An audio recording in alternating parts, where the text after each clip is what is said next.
Super Mario Brothers have been around for a while. Something like 34 years. Whoa! For almost as long, Bowser and his cronies have been a big part of all of your adventures. Since his inception, Bowser has been labeled as the bad guy. I mean, yeah, he's done some bad things, so it's easy to point the finger and say, hey, you're the bad guy. The reality is, he's obviously misunderstood, and no one has really taken the time to learn who Bowser really is. Hey guys, my name is Snoopers, and today we're gonna get a bit deep into Bowser's history to find out if he's really as evil as everyone makes him out to be. Bowser has terrible minions. They are very, very bad. I mean, look at Goombas. Armless, defenseless creatures that move in one direction. If anything, I say Mario is the evil one. He squishes them with one stomp. God, and don't get me started on the Koopas. You have a green shell Koopa that moves in one direction, and you have a red shell Koopa that moves left and right. Very menacing. If Bowser wanted to get rid of you, then why such incapable minions? I mean, give them a weapon or something. Bowser designs his castles for Mario to live. If you're out to steal the princess and do away with Mario for good, can you tell me why he leaves power-ups everywhere and in the most convenient way possible? Oh, did you just experience a hard part of my castle? Here's a mushroom. About to face a boss? Have a flower power. Can't get from one place to the other? Be Superman! If he was truly evil, why leave all of these chances for Mario to not only live, but to thrive in his dungeons? With Bowser being the architect, that means he purposefully placed these hidden power-ups for Mario to find. Not such a bad guy after all. Bowser is constantly racing with Mario. I don't know about you, but if I was after eliminating someone, would you join in a competitive racing match with them? But that's just pointing out the obvious. How about letting Mario and all his friends race in his castle? Bowser hosts his castle as part of a race course. Sure, these courses could be argued that they are a huge death trap, but what the heck do you call a course in space where you can fall into your abysmal demise? I mean, geez, how much more generous can you be? Never getting invited to a Mario party. Now, how would you feel if the guys you've known for over 34 years decide to host massive competitive parties without inviting you over and over again? And sure, you can say, oh, well, he's the villain. Why would they invite him? Listen, if you can invite someone to race with you, play tennis, baseball, come on, you can invite him to a simple party. I don't blame that his temper can get the best of him and cause him to crash a place. In fact, most of the time, Bowser makes Mario parties a lot more engaging and fun. More mini games, bonus rounds, challenges. Does providing additional activities at a party you weren't invited to sound evil to you? Koopalings are adopted. In 2012, Segura Miyamoto stated that currently the 7 Koopalings, excluding Bowser Jr., are all merely minions. So, on top of the fact that they are not even his biological offspring, he creates castles for each and every one of them. How evil can somebody be if they offer food, housing, and a sense of family with purpose, charged with one simple task of defeating Mario? Bowser offers a home in return.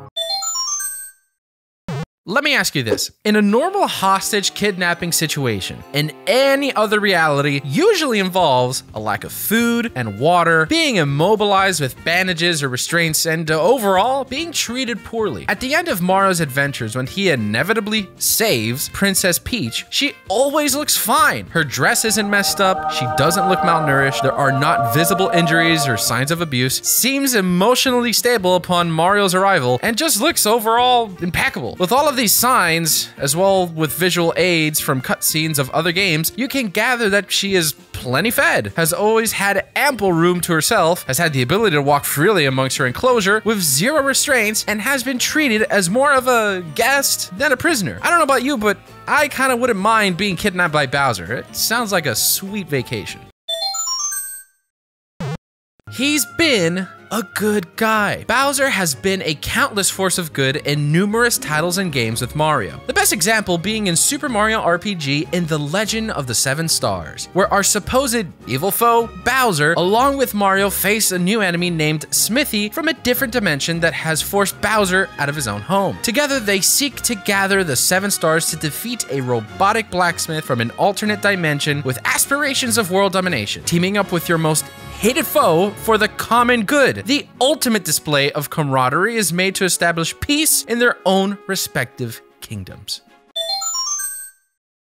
Self-inflicting loss. Traps designed for Bowser himself. Now you've seen this again and again in Mega Mario titles. Mario finally gets to the end. Bowser is ready to face him on a 1-on-1 final match, only to fall victim to his own trap? Usually sporting a button or axe of some sort, there's always seems to be a device designed for Mario to easily jump over our misunderstood foe and send him straight down to his perilous demise. Thinking about this critically, it seems Bowser's just looking for attention from the Mario Brothers. If you're constantly redesigning your own dungeons to defeat yourself, then you can conclude Bowser just wants to keep challenging and facing Mario over and over. And Bowser can do this since being dipped in the bubbling lava again and again proves he has some sort of immunity. If Mario were to fall in this lava, the adventure would be over. No more will Bowser be able to face Mario again. This proves to me that Bowser is just looking for a rival or a challenge, rather than to outright eliminate Mario.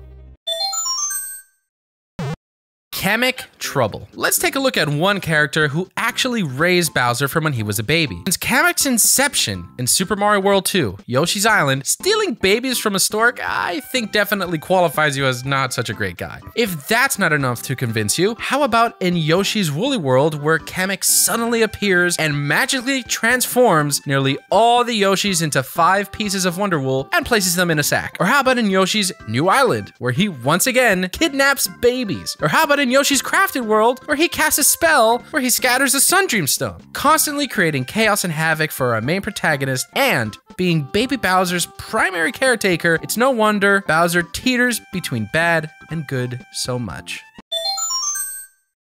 Single father life. Bowser Jr.'s introduction in Super Mario Sunshine reveals a side of Bowser we have never seen before. Besides his weird new voice, Junior, we see a caring and loving Bowser trying to have a difficult conversation with his biological son, explaining that Princess Peach is not really Bowser Jr.'s real mother. He even looks like he develops a tear while explaining to his own son something that he believed to be so disheartening. Throughout the rest of the franchise, there are constant father and son shenanigans that take place in the Mushroom Kingdom universe between Bowser and Bowser Jr. Constantly experiencing the same rivalry with Mario, Bowser can now share that with his own son. And might I add that Bowser and Bowser Jr. Duo were used a couple years ago to display the parental control feature on the Nintendo Switch. This display goes down a list of ways to help limit Bowser Jr.'s active playing time. If this doesn't prove that Bowser is definitely not evil, I don't know what will. If you have anything to add or argue against, be sure to let us know in the comments below. Until next time, I'll see you in the next video.